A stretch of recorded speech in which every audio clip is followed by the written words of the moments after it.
Aviation Transportation Technology. My name is Naveen Breen. I'm a senior in the flight program. I'll let my colleague introduce himself as well. I'm Ronnie Farfan. I'm an international student, sophomore in the professional flight program as well. We appreciate you spending some time with us to take a virtual tour. If you haven't checked out our information session video, go ahead and take a look at that as well. This building that we're in right now, this is the Niswonger Aviation Technology building. This is where all of your aviation classes will be held. This building is actually an addition onto Hangar 1, this nice brick wall behind us. In that brick wall you can see the Purdue University Airport. That is the original wall of the airport. We added all of this on over the years. Behind us here are our two main lecture halls here at the School of Aviation. Again, a majority of your classes will be here at the airport. These are our largest lecture halls that we have down here at the airport. Some of our classes on main campus can be up to 700 people. At the School of Aviation, our class size is still very small. At most, you have around 50 people. Why don't you go ahead and take a look inside our lecture hall here. Also, the atrium is used for several different reasons. We have chairs here for our students as well, and we can also set up. We also set up career fairs here sometimes. This is where the airlines will set up and come talk to us, airline representatives as well with them. Up through here, as you will see, are several different flags of our international students. These are the flags that represent our international community. So the people who came through here from these various different countries, they're represented up there. So now we're going to head through these double doors and head into Hangar 1.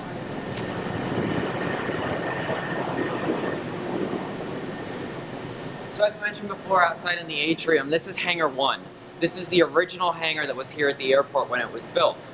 Some history about this hangar: those of you that are familiar with Amelia Earhart, there is a residence hall on main campus that is named after her.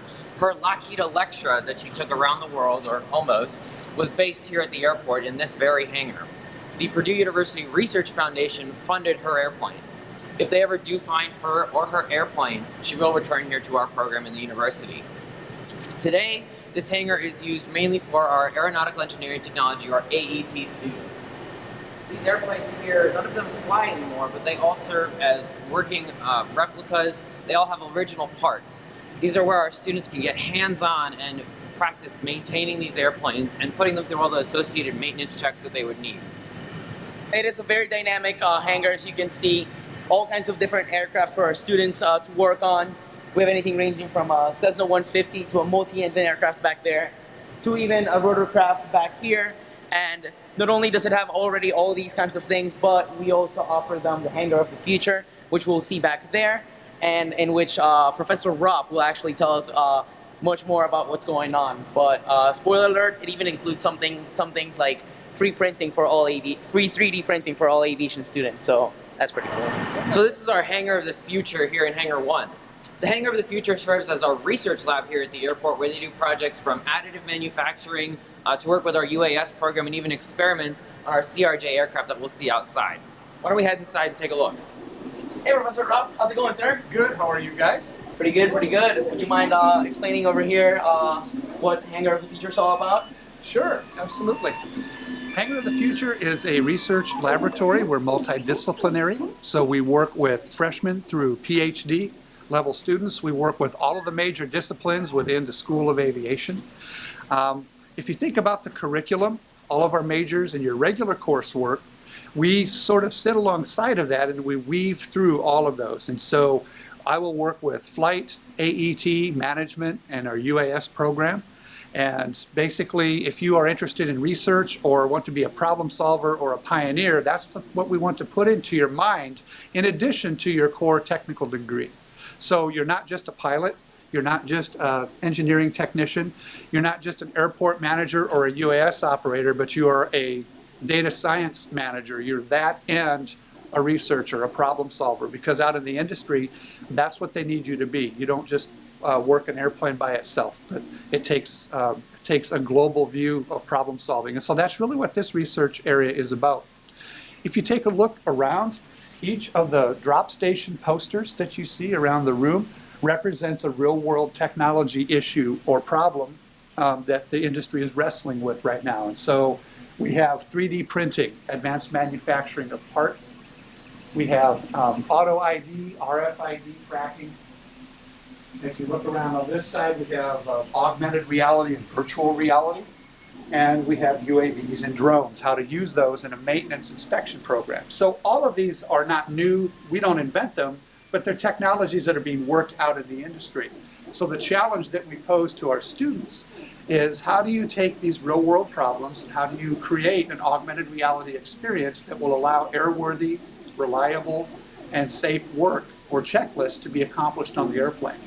So we pose the real world challenges just like you would get outside of the school, and we let your brain out a little bit. We give you permission to be the researcher. Maybe let something fail gloriously and then figure out why did it fail, how will it work outside in 20 degrees below zero, upside down inside of the airplane. That's where the technology really has to work. So what we push the students to do is to come up with innovative ways to integrate the technology to assist the frontline pilot or the maintenance technician out at the point of maintenance. So behind us is our Bombardier Crj 100 aircraft. This aircraft, like the ones in Hangar 1, no longer flies, but is used again with Hangar of the Future for various experiments as well as hands-on teaching experience. All of the systems on the airplane still function as if it were an airworthy airplane. So this is our students to get hands-on with a transport category airplane and see what it's like to maintain it. They'll do various experiments with the auxiliary power units, a small turbine that's in the tail of that airplane. They've taken it apart, they put it back together, they put it back in the airplane, make sure it still works. They've even gone as far as 3D printing a part for one of these engines. It's a CF34 engine from GE. We had a part that broke on the engine and it was too expensive for the university to repair or replace, so they 3D printed the part with the 3D printers that you saw in the Hangar of the Future. They placed that part in the engine and it still ran. That's just a small testament to the number of experiments and projects that they can do with this airplane. And as Purdue evolves, so does all of what it has and what it offers to students. So this lab is actually going to be updated by a G4 coming in soon for our students to work on and perform all kinds of crazy experiments on it as well. Welcome to the terminal building. Purdue, way back then, surprisingly, was actually a fully functional commercial airport as well. We had commercial service out of here, and this building is a testament to it. Over there, if you can see in that area, that's where people would go in to get their tickets for their airplane. And then way back there is where the gate is, and they would go ahead and board their aircraft. Fun fact, Purdue actually owned its very own airline, Purdue Airlines, back in the day in about the 60s. And that's not a thing anymore, but we're hoping it becomes a thing again. Absolutely. For now, it is just a very nice place to come and study, very quiet, and great part is you can study as you watch airplanes take off and land. And over there, we also have a library, which is full of all kinds of very interesting books on all kinds of different topics, ranging from weather to safety to even very old manuals of 747s and Airbus A340s and all kinds of other aircraft. Yeah, so mainly this terminal building is used as a study space now. However, the athletic department does charter their athletes in and out of here, so occasionally we'll get airplanes as big as the 757 that will come in here to charter these athletes. So for us flight students, it's always neat to see a big airplane like that come in here. Our library was just newly refurbished, so we're really excited to be back in there this semester. So from the terminal building, this puts us into our engine lab. Much like Hangar 1, our airframe lab, the engine lab is where we can do work on all different types of engines. The engine lab is loosely divided into two sections. This section closer to us is the piston side, where all of our piston engine work is done. The other side that we can see across is our turbine section. That's where our students can work with all sorts of turbine engines. Much like Hangar 1, all of these engines still do operate in normal working condition. But this is our chance for our students to get hands-on with these engines. These engines that you see here with these black hoods on them, these are used by the upper-level AET courses. What they'll do over the course of the semester is they will take these engines completely apart. They'll drain all the fluids out of them. They'll put all these parts on a tray. At that point, they will examine the parts for any defects and rectify those in our machine shop as well. At that point in time, also, our flight students will come in here, and this is given their chance to identify these parts. Our flight students are also flying piston airplanes, so being able to identify a part in these engines is really critical. It gives them a better understanding of how the entire engine works. At the end of the semester, these engines are put back together, all the fluids are put back inside, and they're sent out onto the ramp to see if they still run. From there, our upper level AAT classes can troubleshoot as necessary. The turbine section is very similar, although we do not run those engines as a result of them being quite powerful. But a couple notable additions that we like to mention are the big round turbine that you see behind us. Is the Pratt & Whitney 4098. That comes off the wing of a Boeing 777. This engine was used during testing of the 777, and it had all kinds of frozen turkeys and ice and water thrown at it. These engines allow our students to get hands-on again with the maintaining of these engines. Our students will borescope these engines and identify problems in the fan blades and the turbine blades. This gives our students an opportunity to look at what does certification testing do to an engine? How does that wear and tear on an engine? Next to the 4098, that is a CFM56 that comes off a Boeing 737. This was donated to us in 2017 by Southwest Airlines. This engine didn't have anything extravagant happen to it. This engine just serves as an industry example of what happens when you put thousands and thousands of hours on an engine with an airline like Southwest. Much like the 4098, the CFM56 gets borescoped and inspected as it would on the line for any defects in the turbines or compressors. Fun fact about our 4098, when it was actually first brought in, it was so heavy that it actually cracked the floor here in the hangar. So it had to be placed on a metal restraint over there. That 4098 was powered up in this hangar. It would take about 1 second to suck all the air out of this hangar. It is quite a powerful engine. All right. Welcome to Hangar Six Flight Ops. This is where dispatch is. Basically, as a professional flight student, you're gonna come in through those doors. You're gonna come in through here and get dispatched for an aircraft. This is where you'll receive your keys and then go out to your aircraft where it is that you'll go on your flight. Purdue offers a lot of opportunities to students. That's always something we always want to take advantage of. Me personally, I actually work as a dispatcher behind the desk, and what we do back there is we manage parking plans. We manage the flight schedules for instructors and students, and we work on making sure everything is on time and aircraft don't get lost. Lane, do you have any jobs here? Yeah, so I'm a part-time flight instructor. This is where we meet our students, and then we usually come back through here. We talk about what we're going to do for the day, so we go ahead and brief our flight. Talk about what we're going to do, any risk associated with the weather, the area, and that's what kind of all these tables serve. These serve as our briefing areas. Also in here, if we have discussion lessons, if the weather's not good enough to fly, we utilize this space for discussion lessons, talking about whatever we need to for the day. At the end of our flight, we'll also come back in here to do a post-brief. We talk about what went well during the flight, what we need to improve on, our plan for the week. From here, our students will go outside onto our ramp. They'll pre-flight their airplanes and they'll get it ready to fly. The nice thing about this space is that not only does it work as a study space for us, also these are our full-timer offices on each side of the door over here, and they are our full-time instructors, full-time staff. They're the ones who know mostly everything, so I go to them constantly with questions. They keep their doors open all the time for us to come in, ask them questions about different things about our flights, and they can even give us better guidance on whether or not we should go flying according to weather, or what if there's something wrong with an aircraft, we can go ask them about it. Also in these offices are our full-time safety staff. What we do as pilots can be dangerous, so we take safety very seriously. We do have a full-fledged safety program managed by some of our full-time flight instructors, and they analyze data from our flights and they talk about trends, what we need to focus on to be better, safer pilots. We're also in the process of implementing a safety management system or an SMS program here, or one of the first collegiate programs to do that. So coming from our dispatch area, that brings us onto our flight ramp here. As you can see behind me, this is where all of our airplanes live during the day. After receiving your keys and meeting with your instructor in dispatch, our students would come out here and start pre-flighting, preparing the airplane to fly. One thing that sets our fleet apart from other schools is that every single one of our airplanes are hangared every night.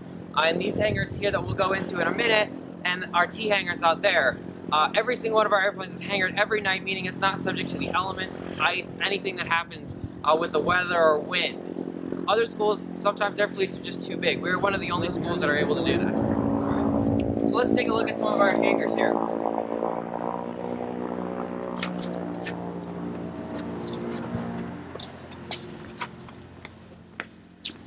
Well, welcome to Hangar Six West. This is one of our two main maintenance hangars. Obviously, our aircraft, sometimes they need to go down for maintenance. They need to have maintenance done. This where we keep them nice and shiny. One important thing to notice is that our AT students, they do have their labs over there. However, they do not work on our aircraft. That's only left for our main professional staff, as we do not want students working on currently flying aircraft. As you can see, we have all of our aircraft over there with their cowlings off. It means that they're getting some kind of maintenance or modifications done to them for our students to fly. We try to keep as much of our maintenance in-house as possible. All of our maintenance staff are full-time university employees. As much in-house maintenance as possible is done on these airplanes here at the airport. This reduces downtime and reduces costs as well. If an airplane does need to be shipped out for maintenance, our maintenance staff will take care of that as appropriate, but almost 99% of our maintenance is done in-house. The nice thing is we are currently undergoing a fleet transition. We are, as Purdue, is always trying to innovate and always trying to keep up with the current industry. We're actually upgrading our fleet to an all-Piper fleet. We're going to be getting 13 new Piper Archers in which our students will be doing their primary training that is their private pilot and initial commercial training. After that, they will move on to the Piper Arrow, which is a complex aircraft, another version of the Cherokee as well. So it will be an easy transition for those students as well, and they will do their instrument and finish their commercial training there. Finally, after that, they will move on to the Piper Seminole, which will serve as their primary multi-engine trainer for them to do all kinds of crazy training and all kinds of maneuvers, only using one engine while the other one is completely stopped. Well, we're in here, a few airplanes that we like to highlight. This first here on my left being the Super Decathlon. This is a fully aerobatic airplane, meaning that it is certified to do flips, spins, rolls, just about anything you can think of. This airplane is mainly used for our CFI candidates. For those students that choose to pursue their flight instructor rating with the university, you'll do your spin training in this airplane. In really broad terms, a spin is where the airplane is not stalling evenly. One wing is more stalled than the other or not producing lift.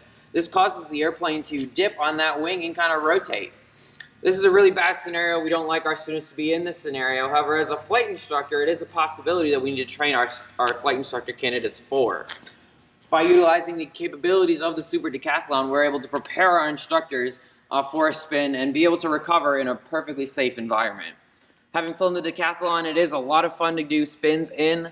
And again, it's a fully aerobatic airplane, so our instructors will take advantage of that and they'll let us do Dutch rolls. We'll be able to do loops and we can kind of explore the aerobatics of the airplane. Another important aircraft that I like to point out in this hangar is our Beechcraft Duchess over there. It is actually used by the Purdue Science Department, and it is an experimental aircraft. That probe in front of it that you see over there is actually probably just as expensive as the aircraft itself, as it is connected to tons of computers and other equipment in the back of the aircraft. It is taken to measure all kinds of atmospheric data that then the Purdue Science Department uses. And as I said, Purdue offers all kinds of opportunities to its students all the time. So some of us have actually had the chance to, once we have our commercial rating and our multi-engine rating, to hop in there as a first officer and help the Purdue full-time staff science department do all kinds of crazy experiments with this aircraft. As Ronnie mentioned, flight time for our flight students is critical. This is just one of the many ways that the university offers to get your flight time. One of the most popular is earning that certified flight instructor rating. As I mentioned, I am a part-time flight instructor for the university, and so that allows me to build hours while I'm still here finishing my degree. Across from me here is our Piper Arrow. As you can see, this one's in for maintenance. The Piper Arrow is what you'll do a portion of your commercial training in. So the Piper Arches that we'll be getting are very similar to the Arrow. The only difference is that it does not have retractable gear and the engine's a little bit different. This Piper continuity the university is establishing is going to be great for our students. It'll keep them in a very similar model of airplane throughout all of their training. Piper's philosophy is that you can fly one Piper, you can fly any Piper. The cockpits are all very similar, and transition between airplanes is very minimal. So now that you've seen our fleet of airplanes, we're going to talk to you about our fleet of simulators. Flight simulation is incredibly important to any pilot's training, and it gives you a safe environment to perform a new maneuver or a maneuver that you may not want to try in a real airplane. Our simulator fleet is rapidly growing. With our new Piper Archers, we'll be getting 6 new simulators to match the capabilities of our Archers.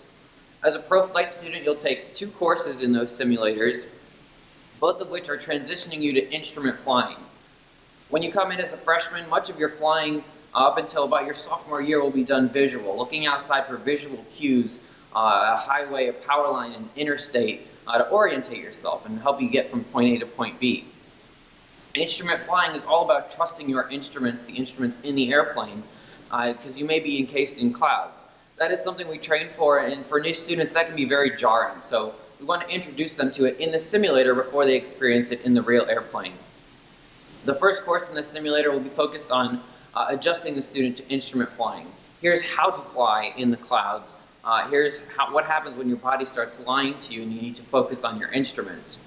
Your second course is all going to be about learning what goes wrong. Instrument failure does happen, and so we want to introduce that in the sim before we practice it in the airplane. Again, emphasizing how to fly on basic instruments or with some type of failure of instruments, again in the clouds. Also in this building, we have our Boeing 737-800 series simulator, our Airbus A321, and our Hawker 900XP Level D simulator. The Level D simulator is a full motion simulator. We are the only collegiate program that has a full motion simulator in its fleet. These simulators will be utilized for your junior and senior year in the flight program to get you used to corporate and transport category aircraft. Over here behind me is the Airbus A320 simulator. The cockpit of the Airbus A320 looks exactly and works exactly like the actual real plane. And then behind me over here is our Hawker 900 XP full motion simulator. It is currently in use, and again, its cockpit resembles just exactly what the actual aircraft is. The avionics for the simulator were taken out of the avionics of a real airplane. So they were taken out of a Hawker 900 that was being retired, and they were outfitted for use in this simulator. The Airbus, Boeing, and Hawker simulator are all about transitioning our students into turbine flight operations. Flying a turbine airplane is very different than flying a piston airplane, so again, we want to introduce them to that in the safe environment of a simulator. In the simulators, they'll do anything from pressurization failures to engine failures and even engine fires. The huge part about the full motion simulator is that it feels like you are actually moving with the airplane. It is really realistic, and having flown it, it's really neat to see how accurate it can be, even though you are flying a simulator. So up here on the mezzanine are our Archer simulators. We have just 2 now, but we'll be getting more as we transition to our new fleet. As I mentioned in those instrument courses before, we'll be exposing our students to instrument flying in the safe, protected environment of a simulator before they do it in the real airplane. Yeah, as you can see here, these will represent the Archer's cockpit, equipped with a full G1000, and our students will be able to learn on the instrument conditions, how to program and manage all of these very complex systems, including in the simulator learn how to program the autopilot and how to use it in a real-life scenario. Also up here on the mezzanine is our new Frasca Reconfigurable Training Device, or RTD. Right now we have this in a configuration set up for our Piper Seminole. Again, if our students want the experience, they can choose to come up here and fly the simulator during their multi-engine training. Again, exposing them to whatever they need to do in a protected environment as opposed to the real airplane. So in the simulator, mostly as a student, what you will be able to experience is shooting instrument approaches under actual instrument conditions when one of the engines has just completely failed. And the simulator will react just like the airplane would, and you will be able to learn your flows, your emergency flows, and how to deal under a lot of stress with different dynamic weather and changing weather. So that concludes our virtual tour. We hope you guys enjoyed it and learned a lot about our program. Feel free to check us out on social media. Let us know if you have any questions. yeah, again, thanks for tuning in. And yeah, if you have any questions, please do not hesitate to contact us. And yeah, Bye, guys. see ya. Weather up.